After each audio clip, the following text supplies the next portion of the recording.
Assalamualaikum warahmatullahi wabarakatuh. Ketemu lagi dengan saya.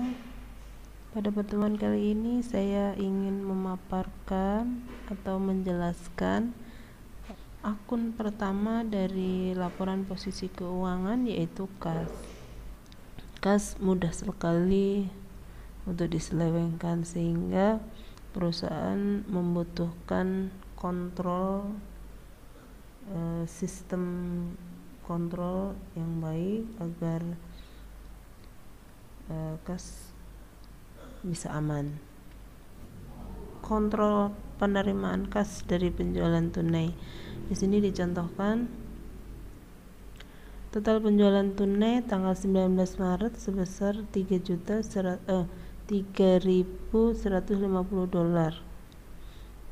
Nah, pada mesin di kas registernya ternyata kas yang diterima hanya 3.142. Nah, di situ ada selisih sebesar $8 gitu. Jadi cashnya lebih banyak dari yang tercatat pada register. Nah, bagaimana pencatatannya? Karena kas di tangan dengan pencatatan harus sama, jadi di sini harus ditambahkan kas berlebih sebesar $8. Jadi jurnalnya adalah kas dan kas berlebih pada penjualan kasnya tadi sebesar yang ada di register, kemudian kas berlebihnya ini yang selisihnya penjualannya sebesar kas di tangan. Kontrol internal untuk pembayaran kas, ini salah satunya ya.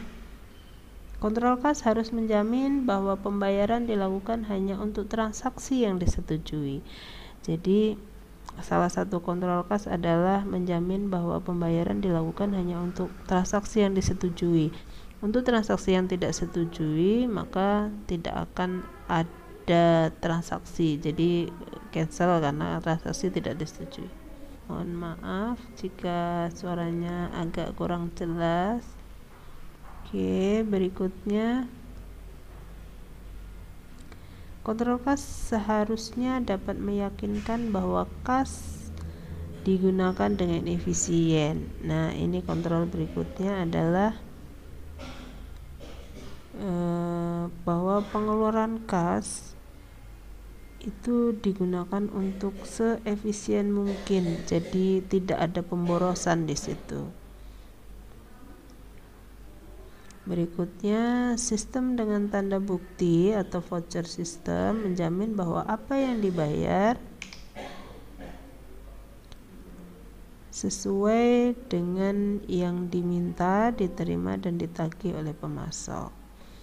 Nah, setiap transaksi dibutuhkan bukti atau tanda bukti sehingga akan menjamin kebenarannya dari transaksi tersebut. Kontrol dari kas adalah salah satunya menggunakan bukti-bukti transaksi, kemudian ada pembagian tugas dan wewenang di setiap bagian yang jelas. Pembagian tugas dan wewenangnya harus jelas. Jadi misalnya penerimaan bagian menagih dan kasir mungkin harus dipisahkan. Nah, termasuk itu pemisahan wewenang dan tanggung jawab.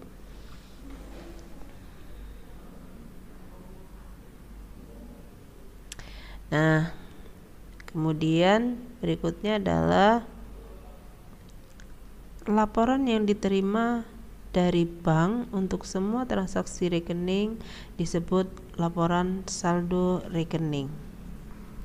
Rekonsiliasi bank merupakan sebuah daftar item beserta jumlahnya yang menyebabkan saldo kas yang dilaporkan pada laporan bank berbeda dengan saldo akun kas pada buku besar perusahaan. Jadi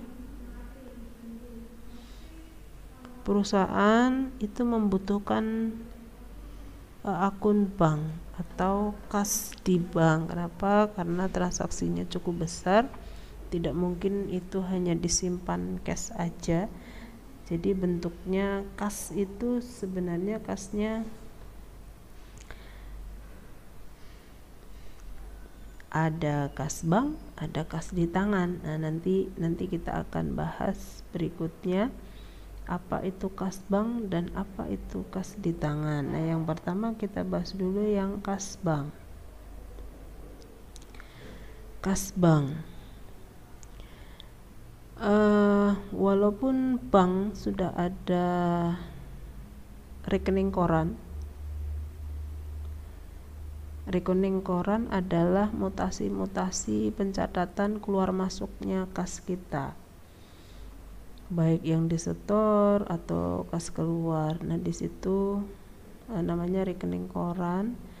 Di situ daftar mutasi penggunaan kas perusahaan. Nah, walaupun sudah ada rekening koran, tapi perusahaan harus tetap mencatat keluar masuknya kas. Kenapa? Karena bank yang mengerjakan juga manusia, jadi ada kemungkinan kesalahan di situ. Jadi sebagai kontrol, maka perusahaan tetap harus mencatat. Nah, ada laporan bank, ada laporan perusahaan. Laporan bank berupa rekening koran atau laporan mutasi bank, sedangkan catatan perusahaan itu adalah catatan sama dengan laporan bank. Bedanya kalau laporan bank ini yang buat adalah bank berdasarkan keluar masuk kas. Kalau catatan perusahaan ini yang membuat pihak perusahaan atas kas bank itu. Jadi uang perusahaan yang ada di bank itu kita catat juga keluar masuknya, kita setor berapa, kita keluar untuk baik, misalnya kita mengeluarkan cek untuk bayar apa, berapa, dan seterusnya. Jadi ada kontrol antara perusahaan dengan laporan bank. Nah, mengapa catatan perusahaan berbeda dengan laporan bank? Yang pertama adalah adanya cek beredar. Cek beredar itu apa? Cek beredar adalah cek yang sudah kita keluarkan, sudah kita terbitkan untuk membayar hutang atau membayar pengeluaran gitu ya, tetapi oleh si pemegang cek belum dicairkan. Jadi cek itu masih dipegang dan belum dicairkan ke bank. Jadi otomatis ada perbedaan saldo. Di catatan perusahaan sudah mencatat kas keluar, sedangkan bank masih belum ada pengeluaran karena ceknya masih dipegang, belum disetorkan ke bank gitu. Kemudian yang kedua adalah simpanan dalam perjalanan. Nah, ini terjadi biasanya simpanan dalam perjalanan ini adalah jika biasanya terjadi kalau kita menyetor uang di akhir bulan. Misalnya kita di akhir bulan atau akhir periode, contohnya di tanggal 31 Desember atau di akhir bulan gitu. Nah, pada saat kita menyetor, kita pihak perusahaan sudah mencatat bahwa kas kita bertambah, kas bank kita bertambah. Jadi tanggal 31 Desember oleh bank baru dikreditkan tanggal 1 Januari misalnya. Nah, ini jadi simpanan dalam perjalanan. Kemudian yang ketiga adalah biaya pelayanan bank. Biaya pelayanan bank ini biasanya akan muncul pada saat di bank mungkin berbeda-beda ya tanggal terbit biaya layanan ini, tapi yang pasti kita tahu biaya layanan bank ini setelah kita menerima laporan bank, sehingga otomatis ya kita belum mencatat gitu. Kemudian penerimaan oleh bank. Nah, penerimaan oleh bank ini adalah salah satu contohnya adalah bahwa ada customer misalnya yang sudah mentransfer dananya ke rekening perusahaan, rekening kita maksudnya perusahaan kita, tapi perusahaan belum mencatat karena belum tahu atau tidak ngabarin misalnya dan lain-lain. Intinya adalah bank sudah menerima tapi perusahaan belum mencatat. Kemudian yang berikutnya adalah cek kosong atau tidak cukup dananya. Nah, ini terjadi biasanya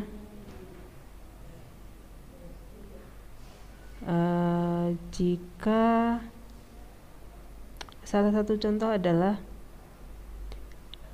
kita menerima pembayaran, misalnya mau menerima pembayaran dari customer, kemudian kita sudah mencatat, perusahaan sudah mencatat kas masuk karena sudah memegang ceknya.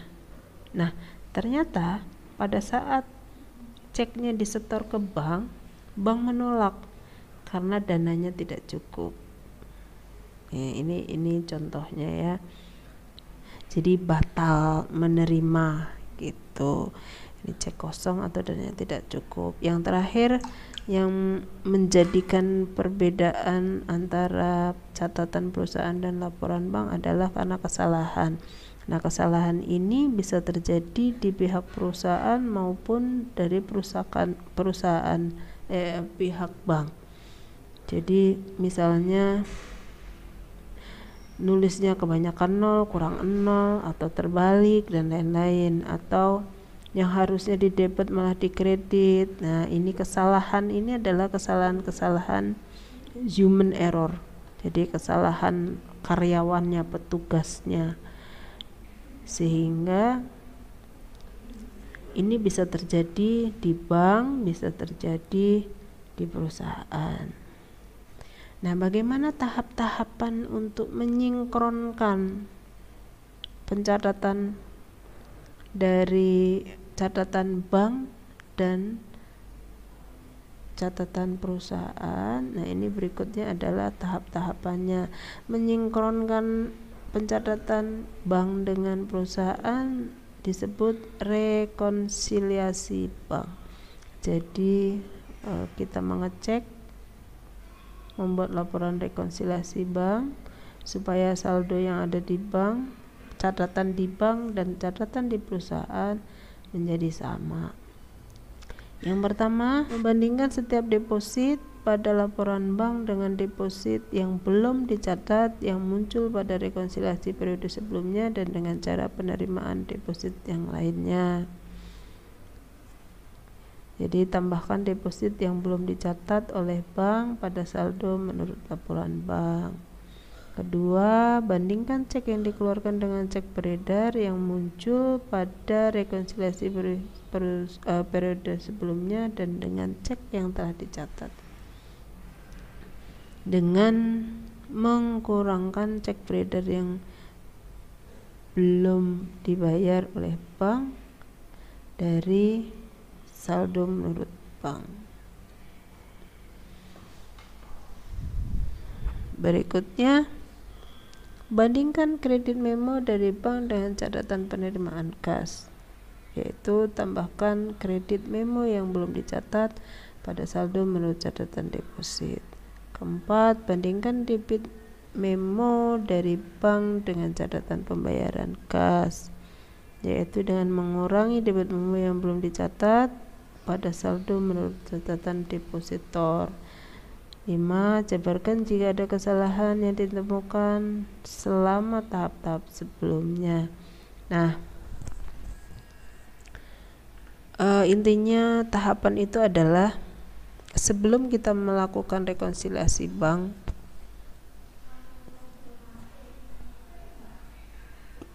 kita harus menyiapkan datanya dulu.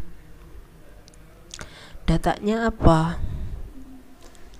Laporan mutasi bank, kemudian data-data catatan kita, termasuk bukti-bukti setor, bukti kas keluar, cek, dan lain-lain ya, misalnya kalau ada yang belum dicatat. Nah, berikut adalah contoh bagaimana membuat laporan rekonsiliasi bank.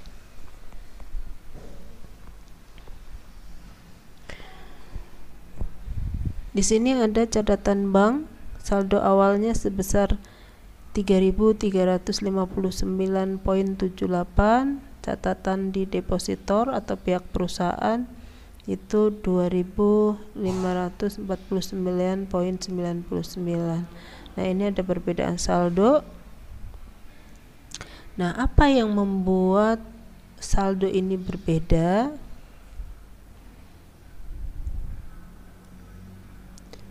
Yang pertama adalah deposit sebesar 816,20 tidak muncul pada laporan bank.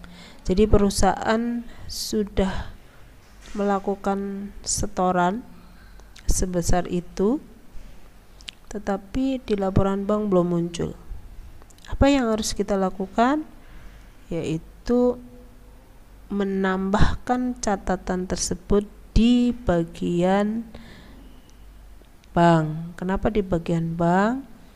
Karena yang belum dicatat itu di laporan banknya. Jadi tadi melakukan setoran. Kalau perusahaan melakukan setoran itu pasti sudah mencatat, tapi ternyata dicek di bank kok belum muncul catatannya, maka ditambahkan di sini. Oke.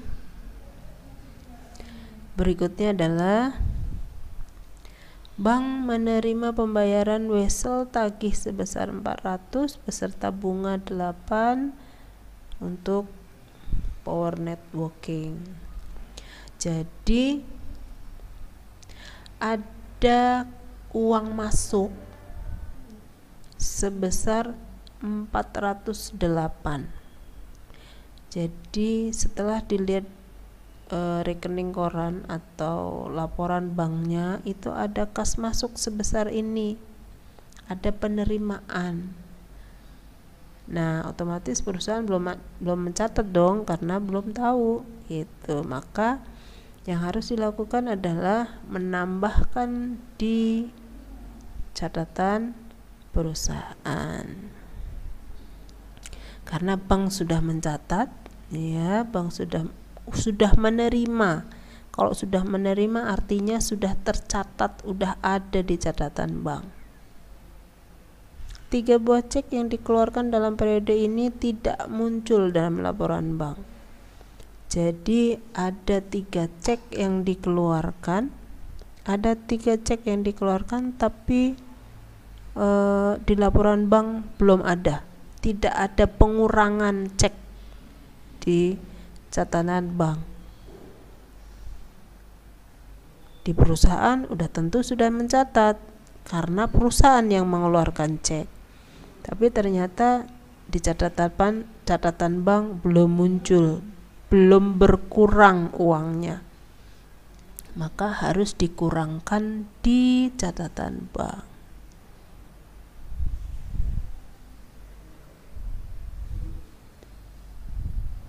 Oke.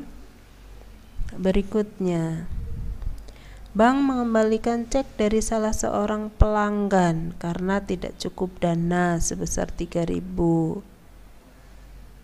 Jadi Thomas ini membayar hutangnya ke perusahaan kita sebagai pihak perusahaan, ya. Jadi Thomas ini sudah membayar sebesar 300 dalam bentuk cek. Cek sudah diserahkan ke perusahaan.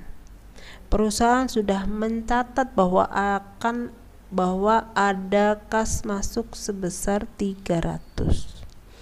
Tapi ternyata bank menolak, cek itu dikembalikan karena tidak cukup dana. Jadi yang tadi sudah dicatat menerima di perusahaan, ternyata bank tidak dicatat karena kurang dana, jadi nggak ada catatan uang masuk di bank. Otomatis karena batal, karena dananya nggak cukup, berarti harus dibatalkan. Di perusahaan harus dikurangi sebesar 300, nggak jadi menerima gitu ya. Oke, berikutnya biaya pelayanan bank sebesar $18. Nah, ini biaya administrasi ya, maksudnya ya. Biaya pelayanan bank ini otomatis perusahaan belum mencatat, tapi di catatan bank sudah ada. Jadi harus dikurangkan di catatan perusahaan. Oke, berikutnya cek dengan nomor sekian sebesar 732,26 untuk pembayaran hutang kepada teller, salah catat di jurnal. Salahnya, jadi harusnya itu 732, dicatat 723. Jadi ada selisih kurang di situ. Jadi membayarnya itu 732, harusnya dibayar 372, tapi dibayar cuman 723. Jadi masih ada kekurangan bayar sebesar selisihnya. Otomatis di catatan perusahaan harus dikurangkan karena masih kekurangan bayar gitu ya.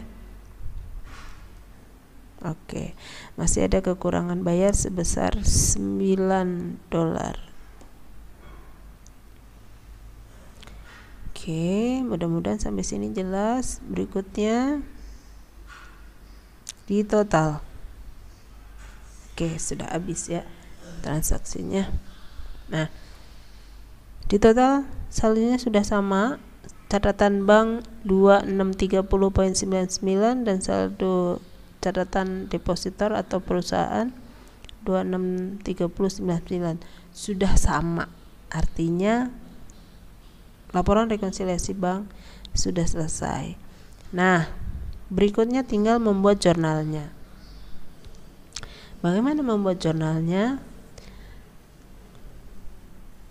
Catatan bank, kalau ada kesalahan, ada kekurangan pencatatan dan lain-lain, biarkan ini urusan bank gitu. Seperti ini, cek beredar nggak ada, maka ini kan ditambahkan. Nah, ini mungkin hanya belum dicairkan saja,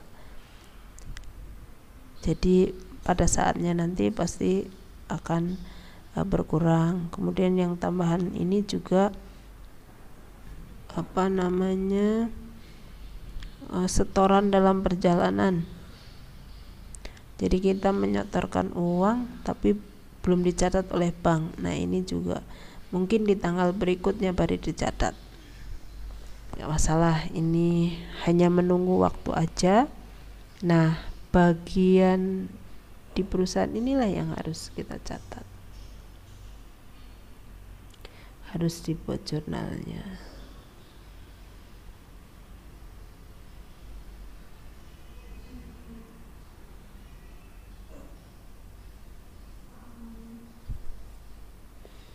Ini contoh rekonsiliasi tapi bentuknya ke bawah ya. Ini saldo menurut bank di atas, saldo menurut catatan depositornya di bawah.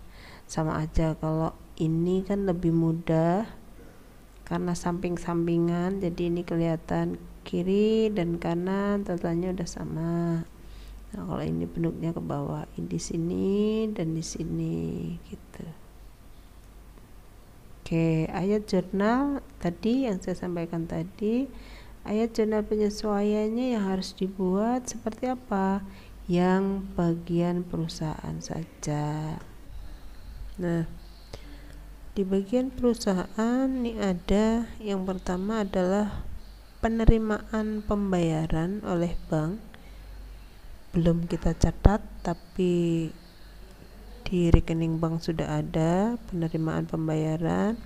Kemudian ada cek yang dikembalikan karena tidak cukup dana, berarti harus dibatalkan penerimaannya. Kemudian ada biaya layanan bank, biaya administrasi, dan yang terakhir adalah kesalahan pencatatan. Kalau kesalahan pencatatan ini ada kekurangan pembayaran, jadi kita membayar hutang tapi kurang gitu ya. Oke, sehingga kita membuat jurnalnya. Yang pertama adalah jurnal untuk penerimaan kasnya yang bank sudah menerima tapi belum dicatat. Jadi jurnalnya adalah kas pada wesel tagih dan piutang bunga sebesar 408, wesel tagihnya 400, piutang bunganya $8. Kemudian jurnal yang kedua dan ketiga, keempat ini digabung ya. Kalau mau dibuat masing-masing juga boleh. Ini piutang dagang, ini untuk mencatat penerimaan pembayaran yang enggak jadi, yang tadi tidak cukup dana sebesar 300. Jurnalnya adalah piutang dagang pada kas.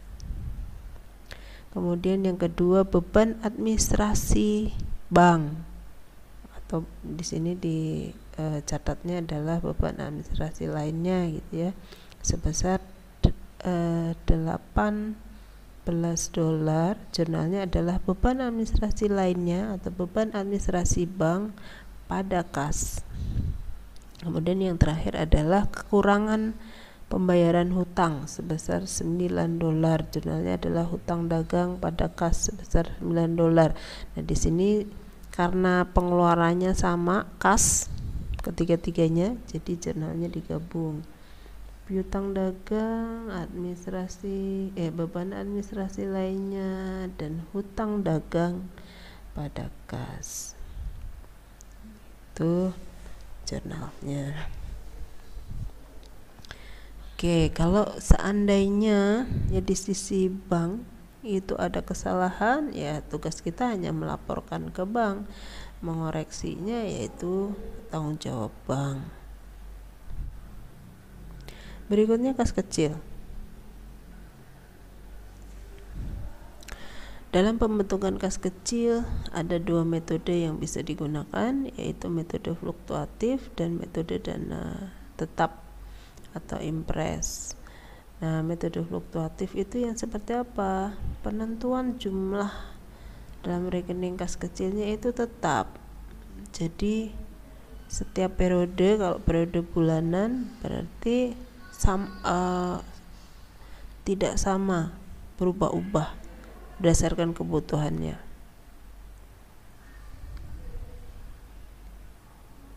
Misalnya bulan ini 5 juta, bulan depan 6 juta, kemungkinan bisa 10 juta atau turun berdasarkan kebutuhan dalam periode itu. Nah, dana kas kecil, apa sih maksudnya dana kas kecil? Dana kas kecil adalah dana yang digunakan untuk operasional perusahaan, untuk pengeluaran-pengeluaran yang tidak bisa dikeluarkan menggunakan cek. Misalnya untuk tugas kantor karyawan, uang jalan, beli entertain tamu perusahaan, beli ATK yang sifatnya sedikit gitu ya, dan lain-lain. Intinya dana-dana untuk operasional perusahaan yang tidak bisa, pengeluaran perusahaan yang tidak bisa menggunakan cek gitu. Nah, setiap perusahaan itu dana kas kecilnya berbeda-beda. Besar kecilnya perusahaan menentukan dana kas kecil gitu, tergantung kebutuhan dari setiap periode suatu perusahaan tersebut.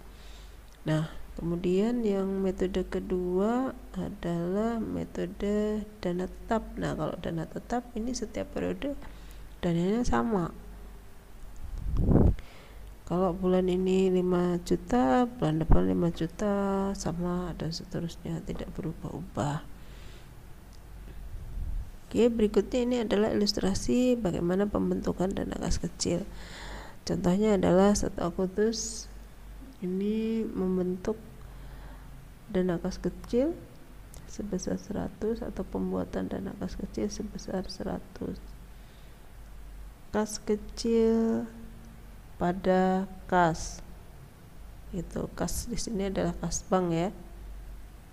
Kas kecil pada kas. Transaksi penggunaan dana kas kecil. Akhir Agustus kas kecil telah digunakan untuk pengeluaran sebagai berikut: perlengkapan kantor, materai, perlengkapan toko, dan biaya administratif. Jadi jurnalnya adalah perlengkapan kantor, perlengkapan toko, beban administrasi lainnya pada kas. Ini penggunaan dana kas kecil.